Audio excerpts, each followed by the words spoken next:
ہم دونوں کو سورہ بقرہ سنا رہے ہیں۔ اس کے بتانے کا انداز ایسا تھا کہ نوفل احمد خان کو لگا جیسے یہ منظر اس کے سامنے ہے، اور بس وہ فیصلہ کر گیا، منال یہ تم میری بیوی کو کس مسئلے میں الجھا گے؟ اب میں جا رہا ہوں، انشاءاللہ دوپہر تک آ جاؤں گا، اپنا خیال رکھنا ہے، ڈرنا نہیں ہے اور رونا تو بالکل بھی نہیں، ٹھیک ہے؟ میں جب تک وہ بک پڑھ لوں گی، اور پھر جو بک وہ کب کریں گے، اور پھر جو بک میں ہے وہ ہم کب کریں گے؟ اس کا انداز نوفل احمد خان کو لگا تھا کہ وہ جا نہیں پائے گا، انشاءاللہ شام میں۔ اپنے پھڑپڑاتے دل کی بے چینی کا کچھ حصہ حیات میں ڈال کر وہ جلدی سے اپنے کام کے لیے روانہ ہو گیا تھا۔ اگر کچھ دیر اور بھی رکتا تو جا ہی نہیں پاتا۔ نیک لوگوں کی معصومیت میں اللہ نے شاید جنت سے بھی زیادہ اٹریکشن رکھی تھی، جیسی اسے اس کی بیوی میں محسوس ہوتی تھی۔ وہ دن بہ دن اسے مسنیز کر رہے تھے۔ فری ہو کر وہ بک لے کر بیٹھ گئی تھی، چھوٹی سی اسلامک رولز بک میاں بیوی سے متعلق تھی، جسے وہ 1 گھنٹے میں پورا پڑھ لیتی ہے۔ اس کی عادت تھی جو کچھ بھی پڑھتی تھی وہ بسم اللہ اور علم نافع کی دعا پڑھ کر شروع کرتی، تاکہ شیطان کے حملے سے محفوظ رہے اور اس تک کوئی غلط علم نہ پہنچے۔ اس کی مشق بھی دادی نے ان لوگوں سے عملاً کروائی تھی، اور اب منال اور آذر کی کروا رہی تھی۔ دعا پڑھ کر اس نے کتاب کھول کر پڑھنا شروع کی تھی۔ جیسے جیسے وہ پڑھ رہی تھی اس کی کیفیت اور چہرے کی رنگت بڑھتی جا رہی تھی۔ غالباً 3 بار وہ یہ کتاب پڑھ چکی تھی کہ شاید جو پڑھا اس میں کچھ تبدیلی ہو جائے۔ اسے لفظ بلفظ وہ کتاب ازپڑ ہو چکے تھے، مگر اس کی حالت خراب ہو گئی تھی، اور سب سے زیادہ اسے تکلیف دینے والی بات کہ اسے یہ سمجھ میں آ گیا تھا کہ یاور قریشی اس کے ساتھ کیا کرنے والا تھا، اور یہ چیز اس کے لیے زیادہ خطرناک تھی، جسے دیکھ کر نوفل احمد خان ایک بار پھر پچھتانے والا تھا۔ اس کے کانوں میں بیوی کی پکار کی آواز پڑ دی، جسے سن کر وہ اتنا گھبرائے کہ چھپنے کی جگہ تلاش کرنے لگی۔ یار بیوی کہاں چھپ گئی ہو؟ ہائیڈ اینڈ سیک با میں کھیلنا، پہلے بات سنو۔ اب کمرے میں اس کی آواز گونج رہی تھی اور نظریں اسے تلاش کر رہی تھی، اور ایک جگہ نظر ٹھہر گئی تھی جہاں اس کے دوپٹے کا کونا نظر آ رہا تھا۔ وہ چلتا ہوا وہیں پر آ رکا اور آپ اسے حیران نظر دیکھ رہا تھا، جو بیڈ کے پیچھے ذرا سی کھلی ہوئی جگہ پر ہاتھوں سے چہرے کو چھپائے سکڑی سمٹی بیٹھی تھی، جو اب اس کی آواز سن کر اس میں گھسنے کی کوشش میں تھے۔ بیوی کیا ہوا ہے؟ سائڈ پہ رکھی کتاب کو دیکھ کر وہ معاملہ تو سمجھ چکا تھا۔ سنو بیوی، اس کا ہاتھ چہرے سے ہٹانے کی کوشش کی، مگر بے سود۔ وہ اور زیادہ خوفزدہ ہو رہی تھی۔ بیوی دیکھو گی نہیں میری طرف؟ اس کے پوچھنے پر اسے نفی میں سہل آیا تھا، اور اس نے بنا کچھ کے اسے گود میں اٹھا لیا، جس پر وہ اتنا ہراساں ہوئی کہ چیخنے لگی تھی۔ اس کی گرفت سے خود کو چھڑوانے کی کوشش میں اس کی شرٹ کے اوپری بٹن بھی توڑ گئے۔ ریلیکس بیوی، روتی مچلتی ہوئی حیات کو قابو کرتا وہ اسے لیے بیڈ پر بیٹھ گیا۔ میری بات سنو دھیان سے۔ نہیں مجھے وہ بک اس میں نے پڑھا۔ چپ بیوی، ایک دم خاموش۔ اس کے ڈر سے بے ربط بولنے اور بے تاشا رونے نے اسے اچھا خاصا پریشان کر دیا تھا۔ اس کے ہلکے تیز لہجے پر وہ اور ڈر گئے تھے۔ اس کے آگوں سے نکلنے کی کوشش کی تھی۔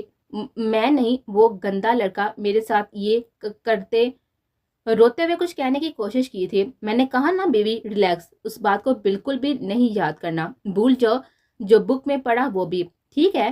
ایک ہاتھ سے اس کے آنسو صاف کیے، دوسرے چہرہ اپنی طرف کیا تھا۔ اسے افسوس ہوا تھا اس کی حالت دیکھ کر۔ وہ جانتا تھا ایسی سچویشن سے تو اچھی بوٹ لڑکیاں جنہیں ہر چیز کی پہلے سے خبر ہوتی ہے وہ بھی خوفزدہ ہو جاتی ہیں۔ یہ تو پھر اس کی معصوم بیوی ان تقاضوں سے بالکل نابیل تھی۔ اس کی حالت کا اندازہ تو وہ پہلے ہی لگا چکا تھا۔ پھر بھی اس نے یہ کوشش کی تھی کہ اسے یقین تھا کہ اسے پھر بھی سنبھالے گا، ابھی اس کے لیے وقت درکار تھا۔ تمہیں ڈر لگ رہا ہے بیوی؟ اس کے پوچھنے پر سر ہلایا تھا اور آنکھ سے آنسو۔ کیوں اور کس سے؟ اس کے پوچھنے پر اسے اسی کی طرف ایک انگلی اٹھائی تھی، مطلب اسی سے خوفزدہ تھی۔ ایک نرم مسکراہٹ اس کے چہرے پر آئی تھی۔ اس کے ذہن میں دادی کے الفاظ گونجے تھے، اس کو اس معاملے میں لا علم رکھنا اور اس کا اس معاملے میں اتنا معصوم ہونا یا تو ہماری کوتاہی ہے یا پھر اللہ کی طرف سے تمہارا امتحان۔ انہوں نے بتایا تھا کہ وہ لوگ اس کا رشتہ فائنل کرنے والے تھے اور پھر اسے اس رشتے کی نزاکت سمجھاتے تاکہ اسے آگے اپنی لا علمی سے پریشانی نہ ہوتی، مگر وہ اس سے پہلے ہی اسے گن پر لے آیا تھا، اور یہ بات اس نے شکر ادا کیا تھا۔ اگر اس کی زندگی میں نہیں ہوتی اور اتنی معصوم نہ ہوتی تو شاید نوفل احمد خان ہمیشہ اندھیروں کا باسی رہتا، اور جتنی نفرت وہ عورتوں سے کرتا تھا شاید زندگی بھر کرتا رہتا، مگر اللہ نے اسے حیات کے لیے چنا تھا، یعنی اسے حیات کے قابل سمجھا تھا۔ تبھی وہ ہیرا اسے دے کر اس کی حفاظت کا ذمہ دار بنایا تھا، اور اسے اپنے اللہ کی آزمائش دل و جان سے قبول تھی۔ کیوں؟ کیا میں ظالم ہوں؟ آپ کے زور زور سے نفی میں سائل لایا تھا۔ کتاب اسے کافی خوفزدہ کر گئے تھے۔ تو پھر آپ وہ کتاب اس کی گہرائی تک جاتا، وہ اس کی گہری سانس لے کر آ گیا تھا۔ نو بیبی، تمہارا شوہر ایسا نفس پرست نہیں ہے۔ تم معصوم ہو جب تک تم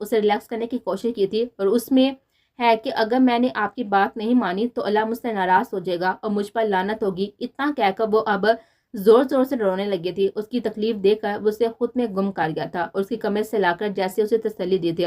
نو مائی انوسینٹ بیبی، نہ تم پر لعنت ہوگی اور نہ اللہ تم سے ناراض ہوگا. یہ نوفل احمد خان کا وعدہ ہے اپنے عشق اپنی بیوی سے. اب اسے کاندھے سے لگائے بچوں کی طرح بہلا رہا تھا، اور یہ چیز اسے ایک پل کے لیے بھی بیزار نہیں کرتی تھی. شاید وہ جانتا تھا کہ اس کے حصے میں اللہ نے کتنا قیمتی ہیرا لکھا ہے، جسے اس کے سوا نہ کسی نے دیکھا تھا اور نہ ہی دیکھنے والا تھا. میں آپ کے ساتھ نہیں سوں گی اور نہ ہی آپ کی گود میں بیٹھوں گی.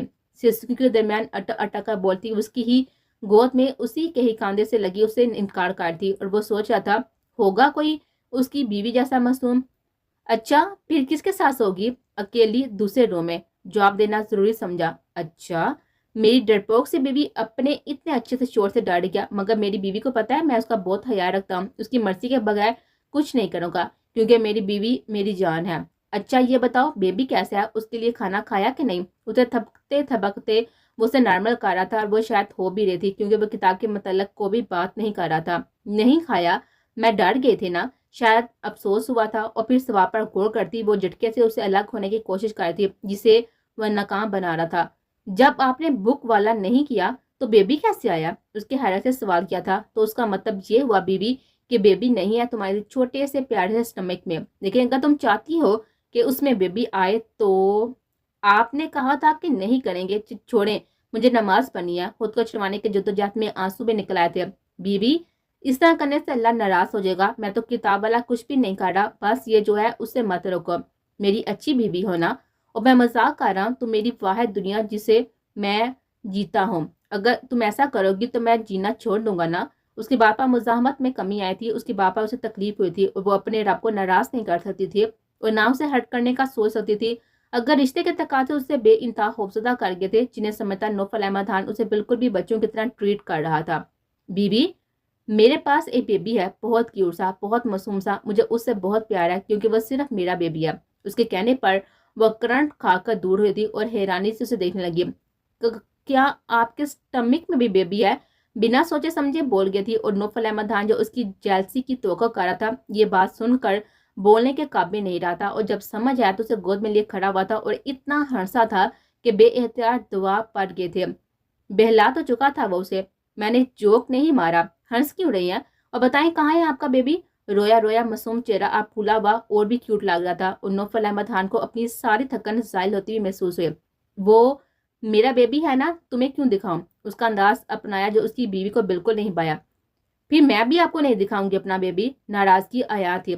ابھی میرا کیوٹ سا معصوم سا بیبی میری گود میں ہے اور میں اپنے اس بیبی سے بہت پیار کرتا ہوں. اور دیکھو اب میرا بیبی میرے کاندھے پر سر رکھے ہوئے ہے. اسے واقعی اسے ایک بچے کی طرح لے رکھا تھا جتنا وہ باغ دور میں آج تھک چکا تھا. اس کی بیوی کی معصومیت اس کی ساری تھکن اپنی معصومیت سے اتار چکی تھی جس کی اسے خود بھی خبر نہ تھی.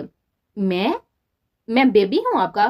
مگر میں تو بیوی ہوں نا. بیبی کیسے ہوئی؟ سمجھداری دکھائی تھی. بیوی کے ساتھ ساتھ میری پیاری سی بیبی بھی ہو. بچوں کی طرح اسے کمر سے پکڑ کر اسے اتنا اوپر اٹھاتا کہ دونوں کا چہرہ آمنے سامنے تھا. گرنے کے خوف سے اس کے گردن میں اپنا ہاتھ لپیٹ چکے تھے جس سے نزدیکی کچھ اور بڑھ گئے تھے. اس کا مطلب آپ میرے شوہر بھی ہیں اور پاپا بھی؟ حیرانی بجا تھی. اسے کا پتا تھا کہ پیار سے آج کل کے شوہر بیوی کو کیا کیا کہہ کر مخاطب کرتے ہیں، اور نوفل احمد خان نے بھی پہلے کبھی اس کو ایسے نہیں پکارا تھا. اس کے لہجے پر نوفل احمد خان کا ایک بار پھر سے پورے کمرے میں کہہ کر گونج اٹھا تھا. اس کی معصومیت تو اسے عشق تھا اپنی بیوی کی. حیدرآباد چلو گی الحان کے گھر؟ آپ پلیز مجھے نیچے اتارے، آپ کے ہاتھ میں درد ہو جائے گا. اوکے آپ بتاؤ. جی چلوں گی. اس کے ہاتھ کا معائنہ کرتے جواب دیا تھا. اوکے بیبی کل شام میں چلیں گے، تیاری کر لینا. اور آپ چلو، میرا بیبی بھوکا ہے صبح سے. آپ بیبی نہیں بولے نا، مجھے پتا ہے آپ میرا مذاق اڑا رہے ہیں. انداز میں کس قدر حق کی درائے تھی. بیوی جاتی ہوئی حیات کا ہاتھ پکڑ کر قریب کیا تھا اور دونوں ہاتھوں کے پیالے میں اس کا چیٹا لے کر جھکا تھا. بیوی نوفل احمد خان اپنی بیوی کا کبھی بھی مذاق نہیں اڑا سکتا. تمہاری معصومیت اور معصوم باتیں ہی تو اسے زندگی کا احساس دلاتی ہیں. تم میرے عشق کی امامت ہو بیوی، اور جس وجہ سے ابھی تم مجھ سے بچ کر بھاگ رہی ہو نا، تمہارا شوہر اس طرف کا بھوکا نہیں ہے. ہاں تمہاری قربت اسے بہکاتی ہے، اور وہ بہکنا اس میں تمہارے چہرے پر رنگ پڑنا اور پھر رنگوں کو دیر تک دیکھنا تمہارے شوہر کے دل کی طلب ہے، ایسے جیسے پورے جسم کی بلڈ کی، اور تمہارا شوہر تم سے اتنے میں ہی راضی ہے اور خوش ہے، اسے تم سے عشق کیا ہے اور تمہاری روح کا مطلوب ہے، جسم کا نہیں، جبکہ اسے یہ علم ہے کہ تمہاری روح و جسم سب اسی کا ہے، وہ بے صبرا نہیں ہے، وہ تمہارے ساتھ جیتا ہے یار، اسے اس طرح سے چھپا بچ کر اس کے جینے کی وجہ مت چھینو۔ اس کا اس بک پر نظر پڑنے سے دوبارہ اسے گریز محسوس کر چکا تھا، سوری، اس کا سر جھکا کر معافی مانگنا اسے پسند نہیں آیا تھا، اور اب وہ اسے اپنے آپ گم کیے آنکھیں بند کر کے کھڑا تھا، اسے پتا تھا وہ پھر اس سے گریز بڑھتے گئی کیونکہ اس کا ڈر بلا وجہ نہیں تھا، اور یہ بھی جانتا تھا وہ پھر سے اس پر کمال کر لے گا۔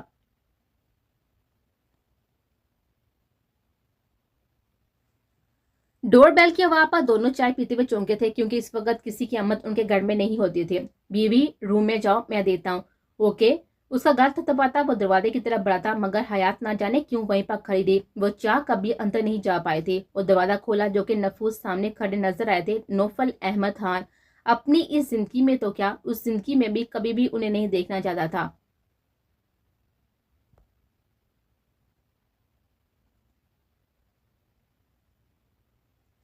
حرام زادے، کمینے، تو نے میرے بیٹے کو نامرد بنا ڈالا، جان لے لوں گا میں تیری۔ ابرار قریشی نے اسے گریبان سے پکڑ کر اندر کی طرف دکھا دیا تھا، اگر وہ اتنا مضبوط اور توانا نہ ہوتا تو اس ٹکے پر زمین پوست ہو چکا ہوتا۔ اس کا نام نہاد باپ اپنے ایک بیٹے کے لیے دوسرے بیٹے کی جان لینے آیا تھا۔ ابرار قریشی نے ہاتھ کا مکہ بنا کر اس کے چہرے پر مارا تھا اور پھر پیر در پہ کئی تھپڑ مارے تھے۔ اس نے انہیں روکنے کی کوشش نہیں کی تھی۔ اس کے باپ کی بیوی، بہن اور بہنوئی تماشائی کھڑے اسے پیٹتے ہوئے دیکھ رہے تھے، اس کے ہونٹ کے کنارے سے خون نکلنے لگا تھا اور چہرے پر انگلیوں کے واضح نشان چھپ گئے تھے۔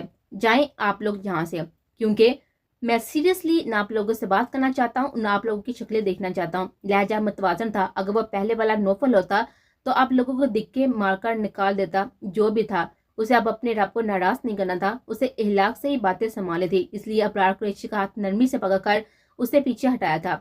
لگ ہی نہیں رہا تھا اسے کہ ذرا بھی درد ہوا ہو۔ سالے کتے، ہمارے بچوں کو حبس بے جا میں رکھا، انہیں مارا پیٹا، ان کی عزت سے کھلواڑ کیا، انہیں جینے کے قابل نہیں چھوڑا، اور ہمیں للکار رہا ہے، سالے جان لے لوں گا میں تیری۔ مانیہ چودھری کے باپ نے بھی حصہ ڈالا تھا، اسے مارنے کے لیے بڑھا، مگر اس کے چہرے کی طرف اٹھتے ہوئے ہاتھ کو وہ بیچ میں ہی روک گیا تھا۔ تم لوگوں کی اولاد نے جو میرے ساتھ کیا میں اسے بار بار اگنور کیا، لیکن جو انہوں نے میری بیوی کے ساتھ کیا، اگر ان کے ٹکڑے کر کے کتوں کو بھی کھلا دیتا تو بھی کم تھا۔ شکر کرو زندہ چھوڑ دیا۔ اس کے لہجے کی پھنکار نے ایک پل کو ان سب کو ہراساں کیا تھا، مگر وہ بھی اپنے نام کے کمینے تھے۔ جا جا، ایسے کوئی پارسے کی اولاد نہیں ہے تو، اور تیری بیوی۔ بس خبردار جو اپنی گھٹیا زبان سے میری بیوی کا نام لیا۔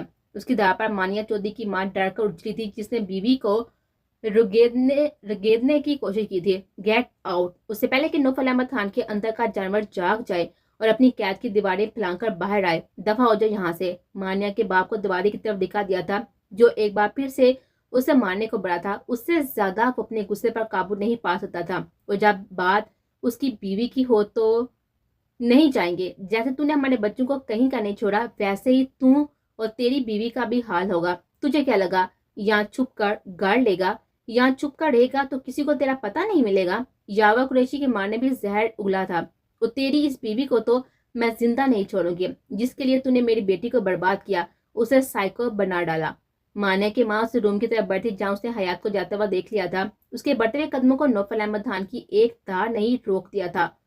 آ رہی ہے پولیس تجھے اور تیری بیوی کو گرفتار کرنے، لوگوں کو ہراساں کرنے، ان سے غلط کام کروانے کے الزام میں بالکل پکے ثبوت جمع کیے ہیں۔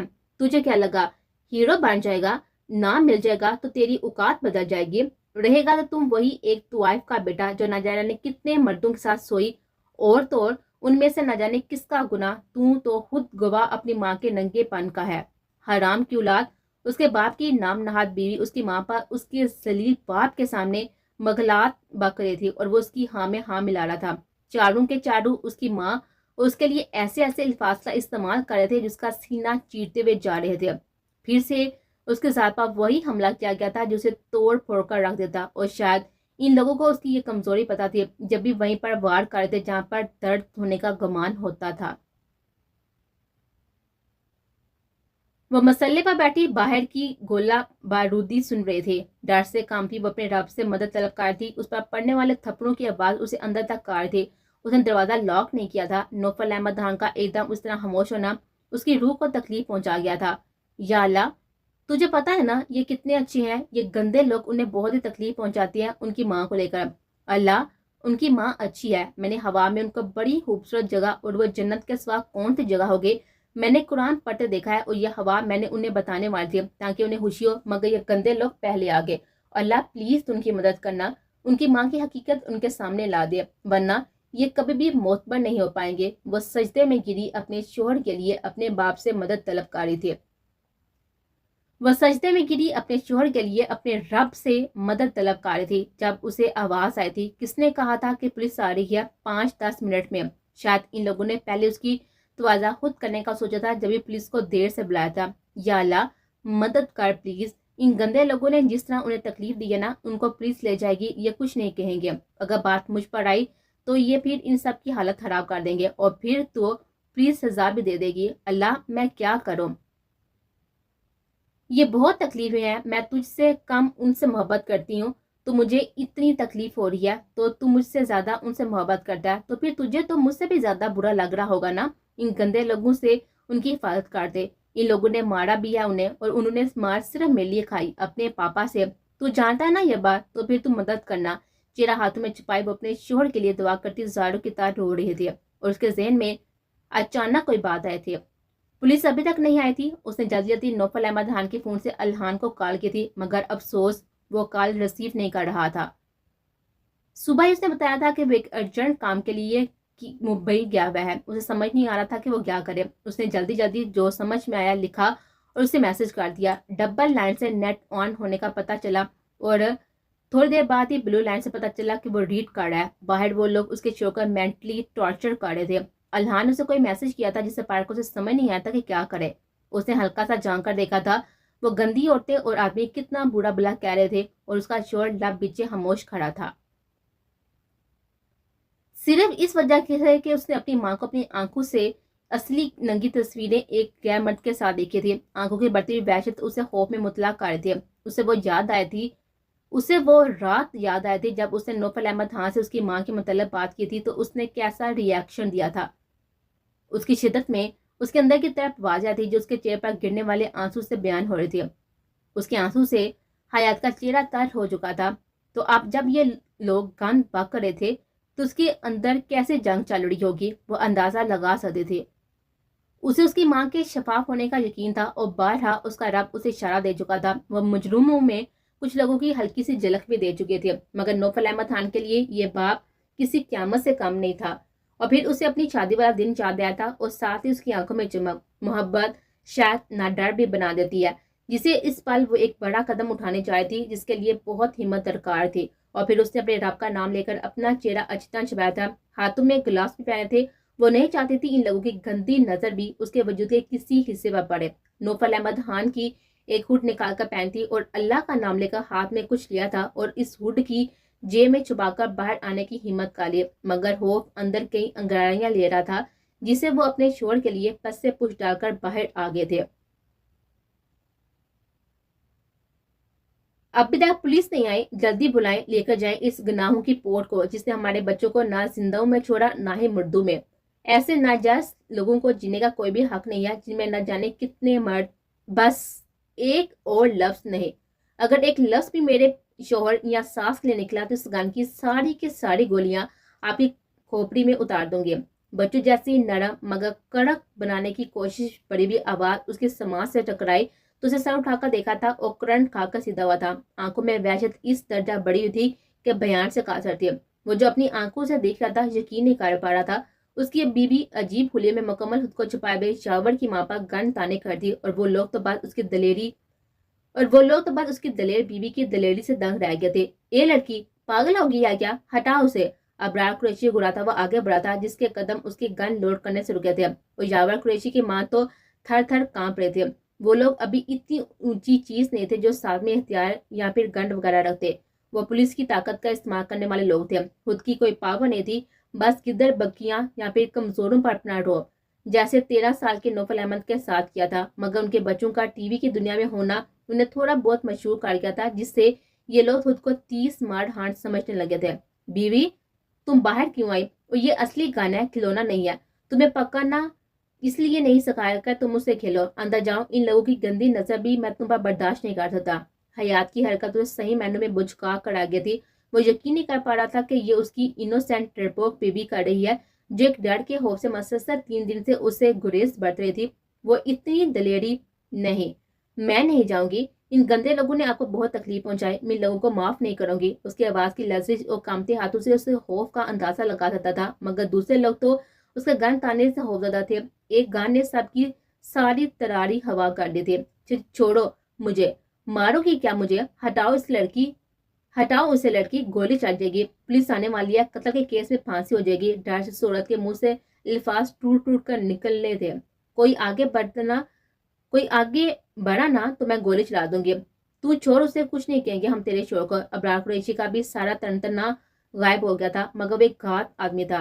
ایک شرط پر، سچ بتاؤ، آمنہ آنٹی کے ساتھ کیا ہوا تھا؟ وہ کہاں ہے اور کس نے یہ سب کیا تھا؟ سچ بتانا، ورنہ میں سچ میں گولی مار دوں گی۔ اور نوفل احمد خان اس کی خوف میں لپٹی بہادری کو دیکھ کر آنکھیں میچ گیا تھا۔ اس کی بیوی اسے تکلیف سے آزاد کروانے کے لیے اپنا خوف دبائے اس کے لیے کھڑی تھی۔ اس کا بس نہیں چل رہا تھا کہ اسے لے کر ان لوگوں کے پہنچ سے کہیں دور چلا جائے، جہاں ایسے غلیظ لوگوں کی پرچھائی بھی اس کی بیوی پر نہ پڑے۔ ہم کچھ نہیں جانتے، تو کیا بات کر رہی ہے؟ مجھے چھوڑو۔ اوکے، تو آپ ایسے نہیں بتائیں گے؟ 1 2 بتاتی ہوں، گولی مت چلانا، مگر وعدہ کرو تم ساتھ جانے کے بعد ہم سب کو جانے دو گی، ہم تم پر کوئی بھی کیس نہیں کریں گے اور تم لوگ بھی کچھ نہیں کرو گے۔ اس صورت کے الفاظ نوفل احمد خان کے بڑھتے قدم روکے تھے، جو اپنی بیوی کو اس کی بہادری سے دور کرنے کے لیے بڑھے تھے۔ ان لفظوں نے اسے ٹھٹکایا تھا۔ جلدی بتائیں، کہاں ہے آمنہ آنٹی؟ نرم آواز کی کرکی میں اتنی جان تو نہیں تھی، مگر موت کے خوف میں تو بلی بھی شیر دکھائی دیتی ہے، جیسے ان لوگوں کو حیات